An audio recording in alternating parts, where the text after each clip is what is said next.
Our drive along Sunapee's scenic byway drifts off to the northeast as we enter the bustling college town of New London, New Hampshire. Incorporated in 1779, New London has a lively main street, and locals gather on the town common for their morning coffee. It's a comforting place for people. We get a lot of people that return here, so it makes it charming. It makes it like a home. Every scenic drive needs some fuel. Teddy Durand is the co-owner of Grounds Cafe, an independent coffee shop and bakery that opened in New London in 2017. The regulars, knowing everybody, being so comfortable and so familiar. They really have become friends and family. The cafe is a go-to for customers with dietary restrictions. I do vegan baking, I do gluten-free and dairy-free. Those are the specialties. We have alternative milks. I try and do almost everything nut-free. Everyone has to have something. What's the point of doing just one if someone else can't enjoy it? Durand was already catering to dietary restrictions at home, so the transition at Grounds was an easy one. I've made a few people cry. A few people have come in and have been overwhelmed with the option. And though running a small business can be exhausting, I'll be cursing the whole way through it. And then when they pick it up and when I deliver it and when they see it, I'm like, all right, I can do it again. while in town, I met up with one local eager to show me his favorite spot, the Ice House Museum.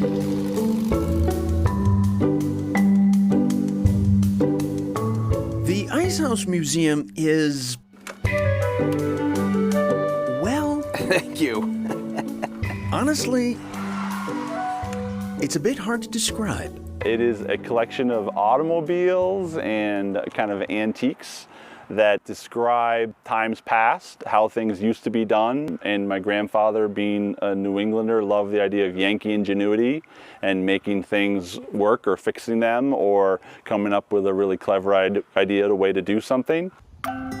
The Ice House Museum is home to the late Bill Kidder's personal collection of, well, pretty much everything. Kidder was a mechanic who worked at his family's garage in New London for years. Rather than throw anything out, Kidder would simply save it all. Eventually, he needed more storage and purchased the old ice house down the road from the garage. Putnam Kidder is Bill's grandson and acting president. People knew he loved these old things. His friends and cohorts donated more and more things, and he got more and more buildings. So really, it was his personal collection that he would have as kind of his mini museum, that he would work and restore things and gather things, and then he would show them to other people. There's a 1904 Ford Model C, serial number 1011, an old jail cell, and New London's first gasoline-powered fire engine. They were horse-drawn and hand-pulled before then. So this actually arrived in town in 1926.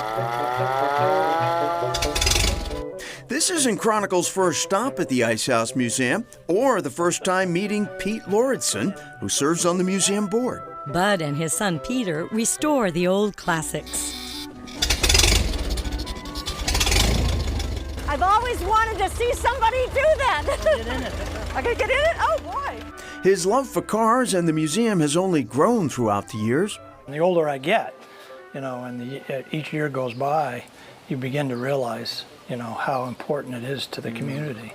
It really is. It's and it's not only this; it's the signs and the cars and the history. It's everything. Hopefully, we'll be able to do that for, forever. It was really about him just talking about it, educating people, and sharing in his joy in the community and his pride in the community, and just having other people come check it out. And there are a lot of working toys and gadgets and games at the Ice House Museum, and visitors are allowed to touch them and play with them under the watchful eye of the docents, of course. All right, and why is it called the Ice House Museum? Well, because it was housed in an old ice house. Ice blocks from the local lakes were actually stored there during the winter months, so there you go. All right, up next, Ted steps back in time at Mount Sunapee.